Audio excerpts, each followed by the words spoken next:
With no time to think, Ren threw the tentacle.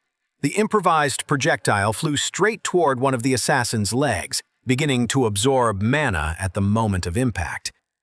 The beast recoiled, more from surprise than damage. Its senses, adapted to darkness and vibrations, hadn't expected an aerial attack. The sensation of its energy being drained at a specific point made it focus on that area. Ren didn't waste a second. His hands were already knotting the thread while the assassin was distracted. A quick jump, and his body hung far from the ground. The training with Lin and his extra bit of strength gave him enough capacity to reach quite high. The thread began to turn slowly, the tension from the initial launch creating a circular movement. Ren held his breath while the assassin searched for its attacker, its proboscis extended and ready. But Ren kept slowly rotating. That's when he saw it. The chamber opened about 10 meters below, illuminated by the glow of a colossal crystal. The formation was both beautiful and terrifying, its facets reflecting mana light in a way that made it seem alive. In the center, a hollow, the vein itself. Pure mana flowed in a silent geyser that fed the crystal's growth.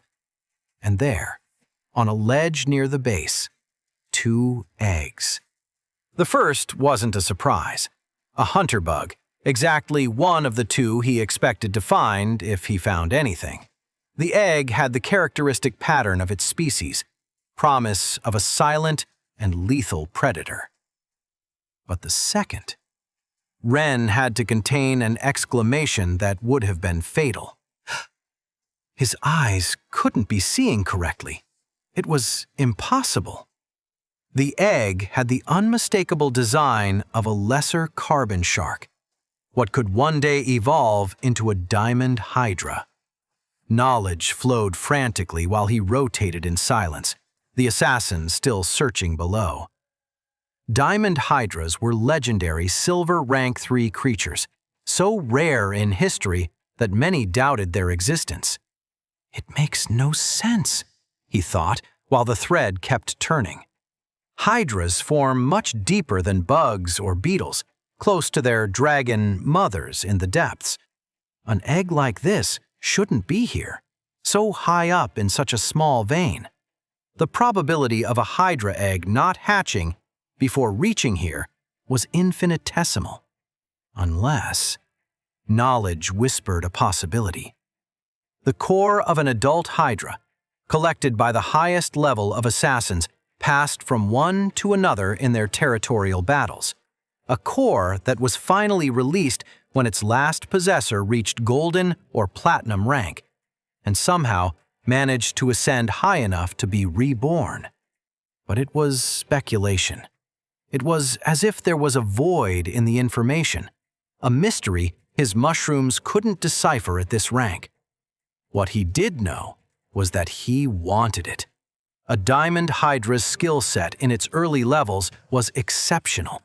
Though primarily defensive, it didn't lack offensive capabilities, and its versatility far surpassed that of a hunter bug or digger beetle. While slowly rotating on the thread, Ren considered his options. If he sought speed and offensive power, the mirror mantis remained his best choice. But a hydra?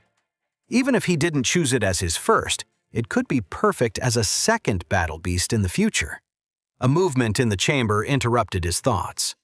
A creature emerged silently from a side opening. Its body was elegant but alien. A long, sinuous neck supported 2 heads that had jaws reminiscent of sharks. It moved on 2 powerful legs, and its scales were transparent, shining like living diamonds under the crystal's light. Knowledge couldn't confirm its identity, but it was obvious. It had to be an evolved diamond hydra. Its presence radiated gold rank power, which raised a disturbing question. How could a beast of that level survive in an environment with so little mana? The answer came immediately. The hydra approached the geyser, extending one of its heads directly into the flow of pure mana. It began absorbing energy directly from the source. The pieces started fitting together in Ren's mind. A silver rank hydra with a single head must have been expelled from its territory. By luck or instinct, it found this vein. The constant flow of pure mana allowed it to survive and evolve, completing all silver ranks until reaching gold. The beast finished feeding and moved languidly toward the egg.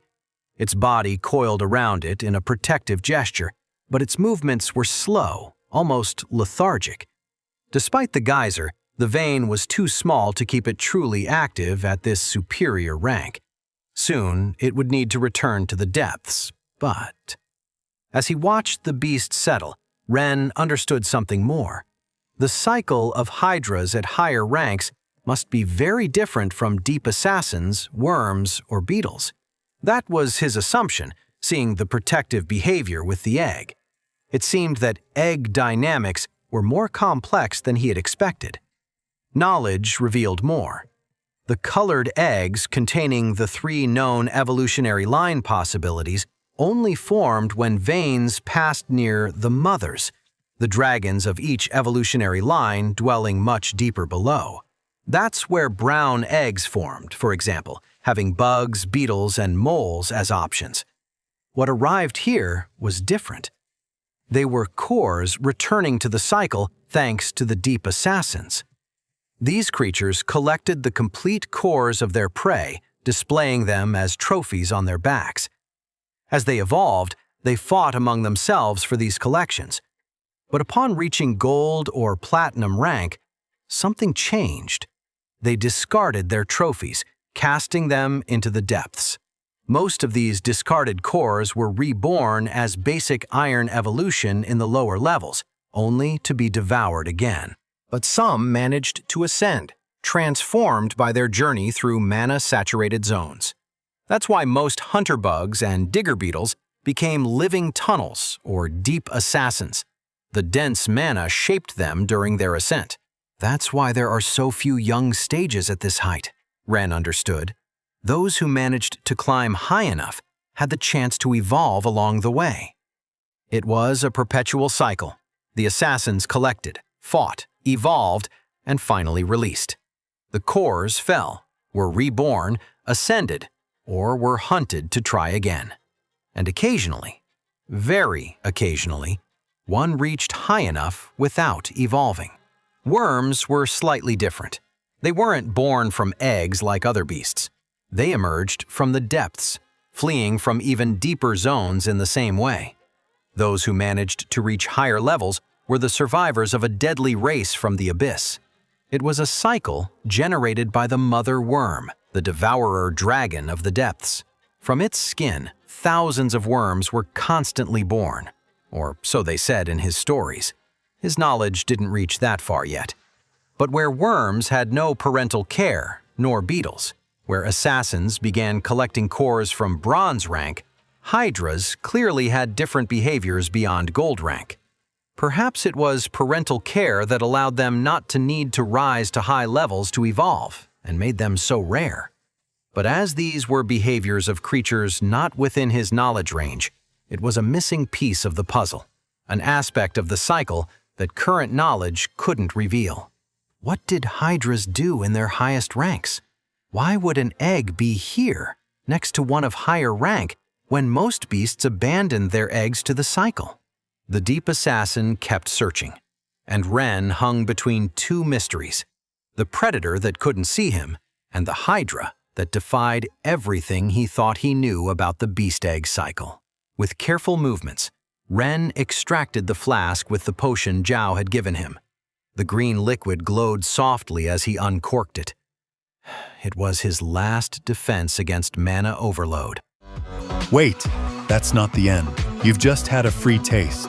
Now get the full story on the Pocket FM app, link in description. Check out our next video and playlist, and don't forget to like, share, and subscribe.